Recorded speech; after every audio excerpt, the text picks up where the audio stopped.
پہچان لیا ہوتا ہے، اس لیے تم ان کی آنکھوں کو دیکھو کہ وہ آنسو سے بہہ رہی ہیں، اور وہ یہ کہہ رہے ہیں کہ اے ہمارے پروردگار، ہم ایمان لے آئے، لہذا گواہی دینے والوں کے ساتھ ہمارا نام بھی لکھ لیجیے، اور ہم اللہ پر اور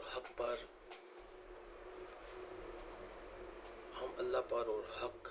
ہمارے پاس آ گیا ہے، اس پر آخر کیوں ایمان نہ لائیں، اور پھر یہ توقع بھی رکھیں کہ ہمارا رب ہمیں نیک لوگوں میں شمار کرے گا۔ چنانچہ ان کے اس قول کی وجہ سے اللہ ان کو باغات دے گا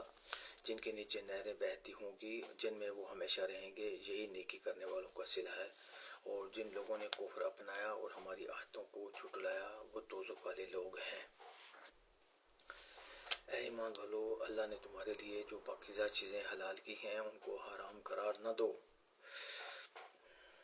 اور حد سے تجاوز نہ کرو۔ تفسیر: نجاشی کے پاس پناہ لی، اور نہ صرف نجاشی بلکہ اس کی رعایا نے بھی ان کے ساتھ بڑے اعزاز و کرم کا معاملہ کیا، بلکہ جب مشرکین مکہ نے اپنا ایک وفد نجاشی کے پاس بھیجا اور اس سے درخواست کی کہ جن مسلمانوں نے اس ملک میں پناہ لی ہے انہیں اپنے ملک سے نکال کر واپس مکہ مکرمہ بھیج دے تاکہ مشرکین ان کو اپنے ظلم کا نشانہ بنا سکے، تو نجاشی نے مسلمانوں کو بلا کر ان سے ان کا موقف سنا، اور مشرکین مکہ کا مطالبہ ماننے سے انکار کر دیا، اور جو تحفے انہوں نے بھیجے تھے وہ بھی واپس کر دیے۔ لیکن یہاں یہ بات یاد رکھنا چاہیے کہ عیسائیوں کو جو مسلمانوں سے قریب تر کہا گیا ہے، یہ ان عیسائیوں کی اکثریت کے اعتبار سے کہا گیا ہے کہ جو اپنے مذہب پر عمل کرتے ہوئے دنیا کی محبت سے دور ہوں اور ان میں تکبر نہ پایا جاتا ہو، لیکن اس کا مطلب یہ نہیں ہے کہ ہر زمانے کے عیسائیوں کا یہی حال ہے۔ چنانچہ تاریخ میں ایسی بھی بہت سی مثالیں ہیں جن میں عیسائیوں نے مسلمانوں کے ساتھ بدترین معاملہ کیا۔ جب مسلمانوں کو حبشہ نکالنے کا مطالبہ لے کر مشرکین مکہ وفد نجاشی کے پاس آیا تو اس نے مسلمانوں کو اپنے دربار میں بلا کر ان کا موقف سنا تھا۔ اس موقع پر آن حضرت صلی اللہ علیہ وسلم کے پاس چچا زاد اور بھائی حضرت جعفر ابن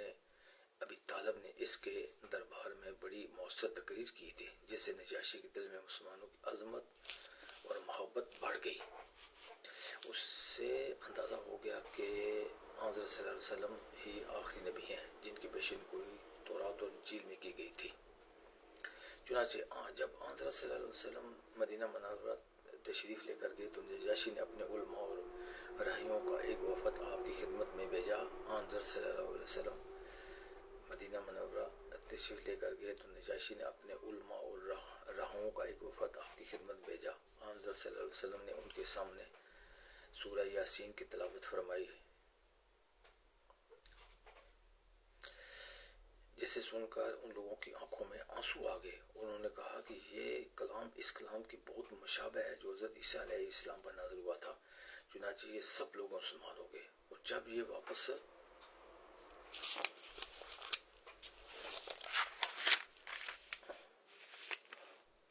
حبشہ گئے تو نجاشی نے بھی اسلام قبول کرنے کا اعلان کر دیا۔